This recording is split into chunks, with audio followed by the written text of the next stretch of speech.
欢迎收看老挝新闻。今天是2026年1月22日星期四，佛历3月上初四，万象多云，16到29摄氏度。今天的主要内容有最新外汇报价、股市收盘行情、黄金市场报价、万象燃油价格以及老挝时事要闻。首先来关注外汇。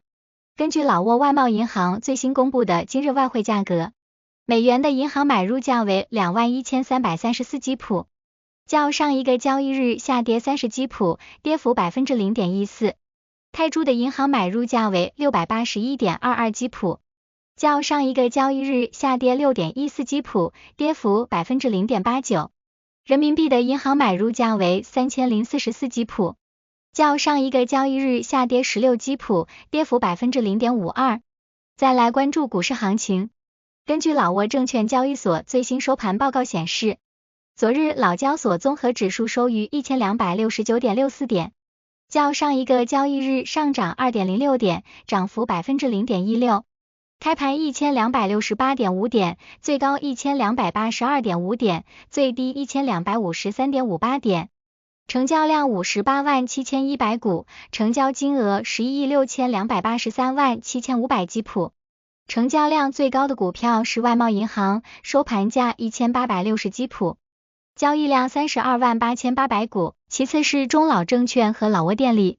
成交额最高的股票是外贸银行，收盘价1860基普，交易额6亿1349万基普，其次是联合发展银行和老挝电力。接着关注黄金价格。根据老挝 PV 黄金最新公布的价格，重量为1铢的黄金金条，每根售价是4978万基普，较上一次报价下跌18万基普，跌幅 0.36%。然后关注今天的万象油价。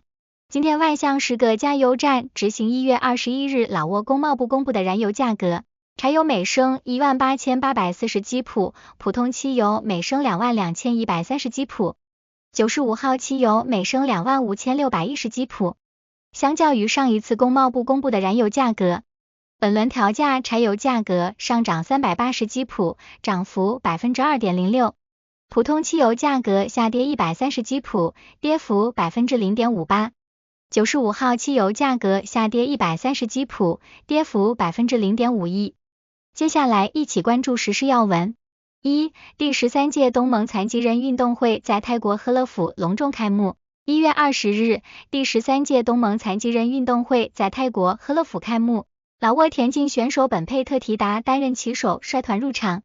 开幕式融合了泰国文化艺术与现代声光电科技，多位泰国著名艺人参与表演。本届赛事吸引了东盟10国共1166名选手参加，柬埔寨未参赛。比赛共设19个大项，将争夺493枚金牌，另设2项表演赛。老挝代表团派出160余人参加12个大项，赛程将持续至1月26日。2. 老挝国立大学中国留学生举行春节庆祝活动。1月19日，老挝国立大学中国留学生在校内举办2026年春节庆祝活动，原中央宣教部副部长及国立大学校长等嘉宾出席。校长在致辞中强调，此次活动是深化老中两国友谊与文化交流的重要平台。他感谢中国政府对老挝教育及人工智能合作等领域的支持，并肯定了中国留学生在促进两国青年团结中的桥梁作用。最后祝愿老中友谊长存。3. 老挝举办农业技术培训班。1月21日至22日，农林部在占巴塞省举办蔬菜采收及采后管理技术培训。来自万象、占巴塞和色贡省的农业干部参加了此次由世界蔬菜中心专家指导的培训。活动旨在通过推广环保生产技术，减少化学品使用，提升西红柿、辣椒等作物的产量与安全性，以增加农民收入并减少进口。培训涵盖从采收到运输的全流程管理及质量安全标准。此举是落实老挝政府清洁农业政策的重要环节，通过理论与实操相结合，强化了基层农业管理人员的专业技能。4. 万象市集中销毁违禁食品药品及医疗用品。1月21日，万象市食药监管处在万象垃圾处理厂集中销毁了价值逾15.19亿基普的违禁物资，涵盖药品、化妆品及医疗器械等212个品类。这些物资系2021至2025年间执法查获的非法进口或无证产品，涉及164起违规案件，罚款已上缴国库。食药监管处处长强调，此次行动旨在保护消费者权益。他呼吁经营者严守进出口法规，诚信经营，并提醒民众购买商品时应认准认证标识，确保消费安全与健康。5. 外交部宣布人事任命。1月21日，外交部举行司处级干部任职仪式，任命了包括海外老挝侨民关系司、监察司、新闻司司长及外交学院院长在内的多名骨干。外交部长通沙万峰威汉主持会议，要求旅新干部提升政治素养，积极落实经济外交与现代化建设方针，推动2026到2030年外交规划及党代会目标落地。仪式期间还举行了老挝人民军建军77周年纪念宣讲，回顾了军队在保家卫国中的丰功伟绩，旨在激励全体外交人员发扬奉献精神，服务国家发展与安全。6. 人民军业余文艺汇演庆祝建军77周年。1月20日晚，人民军举行文艺汇演庆祝建军77周年，政委坎飘马尼阿及广大官兵、当地民众观看了演出。此次活动旨在营造浓厚的节日氛围，向12大及建军77周年献礼，及大地鼓舞了部队士气。演出节目通过多种艺术形式展现了老挝军队的发展历程与民族传统文化，既起到了文化传承作用，也加强了军队与周边单位的交流。这一活动不仅是军事文化建设的展示，更是对军队光辉历史的深情颂扬。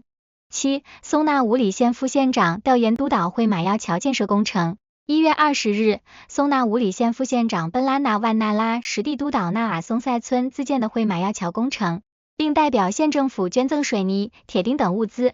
副县长高度评价了村民团结互助、共建家园的精神。他指出，该桥建成后将改善周边地区的交通安全及医疗教育配套，助力当地经济发展。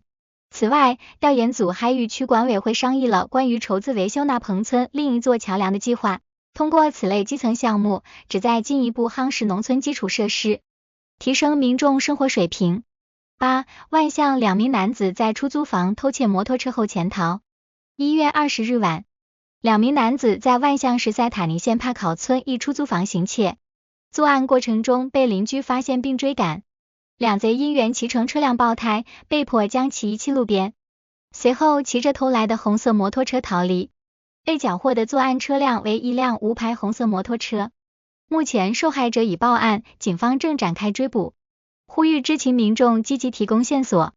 以上就是今天的老挝新闻，欢迎点赞、评论和订阅，我们明天见。